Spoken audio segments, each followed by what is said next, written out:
One. All right, so dining room service. You already watched the video that I made on the formal place setting.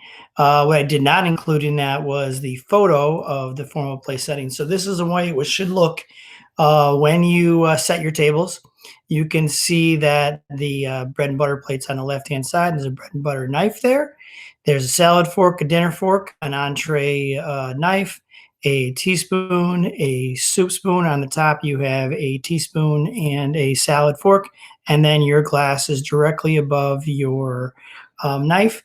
In the drawing that I gave you, it has a show plate. We don't use a show plate, but it does have the folded napkin in the middle. So when the person sits down, they should take a napkin and put it in their lap. If they don't, then you assist them with that. After the first course is done, they should use the the salad fork or the soup spoon, depending on what they order. If they opt to have nothing for their first course, then you simply just remove the salad fork and the soup spoon. You do not reach across in front of the person who's sitting there. You'll take the soup spoon away from this side, and then you'll take your body and you go to the opposite side and you remove the salad fork from that side. Do not reach across the person to remove either item. If they get a salad, then they'll use their salad fork, hopefully, if they know what they're doing. If they use their dinner fork, no big deal. Remove the salad fork, take the dinner fork away, which is dirty, and then lay in another dinner fork. Same thing on the other side. If they order soup and don't use a soup spoon, but instead they use a teaspoon because they weren't aware what they were supposed to use, no problem. Don't say anything to the guest. Just remove the soup bowl and the teaspoon will be in there, and remove the soup spoon because they're not going to need that the rest of the meal, and then put in a new teaspoon. Oops. On the top, you'll see, so take that back. We go to the entree course. Then they're going to use their entree fork and their entree knife. Again, if they don't use them and they're still sitting on the table when they're done eating, you just simply remove it when you remove the entree plate. Then you have this the fork and the spoon. If you'll notice, the spoon, the head of the spoon is facing to your left, and the head of the fork is facing to your right. You're going to come from the right-hand side, drag that spoon down and put it next to the teaspoon. You're going to come from the opposite side, and you're going to drag that fork down and put it where the salad fork is now. Then you'll serve their dessert. Whether they use the 2 teaspoons or the fork doesn't really matter. When they're done with the dessert, you're going to clear all the utensils. You'll take the salt and pepper shakers off the table, and the only thing that should be left would be the drinking glasses and coffee glasses, and that's it. All right. So again, above is I just showed you. This should be one big piece of paper. That's usually the way. It's a handout I give I used to give to my employees, and now I give to students. Same setup for both lunch and dinner, but the main thing is, I'll go back to it real quick. I want you to make sure that the bottom of this silverware all lines up. Don't have these all jagged. It just makes it look really unkept.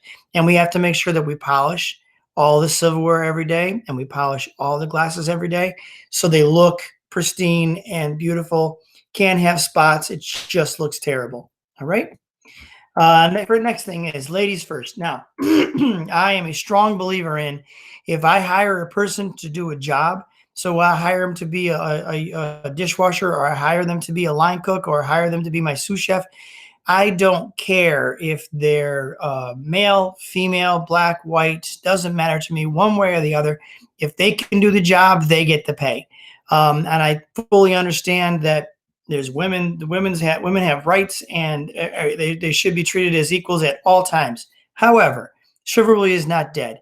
So in the food service industry, you should serve the ladies first. Ladies first. This is Mr. and Mrs. Watson.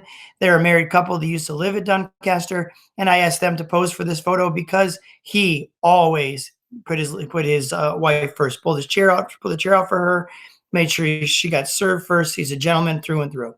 All right. So always take the order on the table of the ladies first. Skip the gentleman. All right, plain and simple. Take the order of the lady. If there's a gentleman sitting to her left, you skip him and go to the next lady. If it's 2 couples, a man and a woman and a man and a woman, take the ladies' orders first and go back and get the men's orders, all right? When serving wine to the table, let's say that the gentleman brings you the wine, or orders the wine, you're going to have him taste it and make sure that it's the proper wine that he wanted, and approve it. Once he approves it, you do not fill his glass first. You go to the ladies at the table, fill all their glasses first, then you come back and fill the gentleman. If a gentleman says something to you, oh, what about me? You forgot me. You just simply remind them that we serve ladies first. Thank you very much. Right. If the lady is not ready to take her order, right? If you're not ready, if she's not ready for you to take her order, then you can go to the next lady at the table. If there's only a man and a woman sitting at the table and the woman says, I'm not ready to order yet, you can take his order. By all means, take his order. All right. And that's pretty much the way it needs to go. All right. Show your guests to the palm. Now, you can see right here, he's serving from the left with his left, and his palm is up. All right. And I'm not going to show you on. I'll walk you through this. And I'll make a separate video on the way we should be placing stuff at the table. But you can see his palm is up. His fingers are not on the outside. Or the fingers are on the outside of the thing.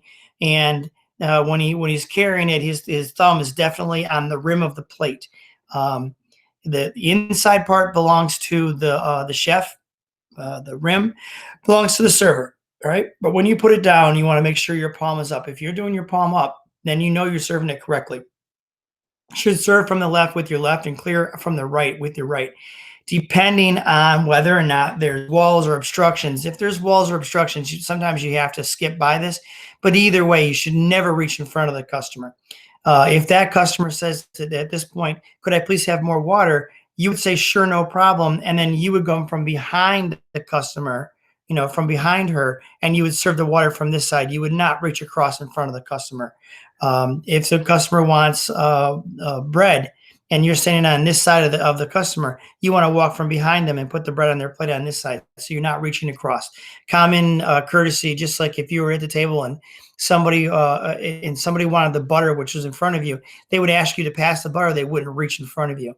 All right. So it basically talks about what I just said. Hands up. Make sure that your hand is up and facing the resident. I say resident in this because they were people who live there. For us, it's going to be the guest. Whenever possible, clear from the left with the left. Serve from the left with the left. Clear from the right with the right. Sometimes the dining room layout doesn't allow that, like I just said. And one thing I forgot to mention is always make sure you place the meat, the fish, the chicken, whatever the main entree is, if it's vegetarian, whatever the main entree is, in the front of the person. So here's the main entree that we're trying to present. So it's salmon served with blah, blah, blah, blah, blah, blah. The salmon should be facing the customer. You shouldn't have it so they're looking at vegetables first, okay? Uniforms, all right? This is an example. This guy, his name is Travis. He worked at the same place called Doncaster. And I had him come in and put this on so you can see.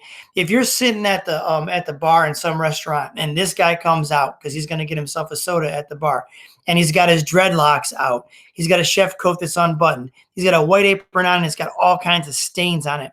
Are you feeling warm and fuzzy about this guy making your food? Now, this is the exact same guy, the way he would dress when he worked for me. And all that hair is stuffed underneath that chef's hat. It all fits, right? These are the chef uniforms that we used to distribute to our folks, and everybody wore an apron. That is the standard uniform that Travis and all my workers at Doncaster had to wear. So you can't see, but he had check pants on. When he would walk out in the dining room, he looked like a professional, and you would feel comfortable with this gentleman making your food. This guy, not so much. This guy definitely looks like a professional. We need to treat our profession as that, a profession. We're professionals. We're not hacks. There are plenty of people out there who don't do it the right way. Speaking of that, you find this sometimes where, hey, they got a white apron on, right? But they're all wearing different shirts. They're not, their hair is kind of like all over the place. The waitstaff uniform means a lot too, right? And that goes along with our school. You'll see me all the time saying, hey, pull your hair back. If you're in the dining room. If you're in the dining room from the time that you do the lineup all day long, if you have long hair and you're not wearing a chef's hat, you need to pull it back and keep it pulled back the entire day. All right. Do not have me walk through and say, pull your hair back, pull your hair back, pull your hair back. All right. This is an example of a wait staff that is dressed appropriately and looks the right way. Now, I'm not crazy about this man bun, whatever thing he's got going on here, but everybody else, they seem to be well groomed. Their hair's pulled back. I'm also not a big fan of this hair touching right here. I'd probably have her pull it up a little bit on her head so it wouldn't be touching. But in any case, they look a lot more presentable than the other folks. All right. And that will conclude the discussion about table service. Thank you very much and have a good day.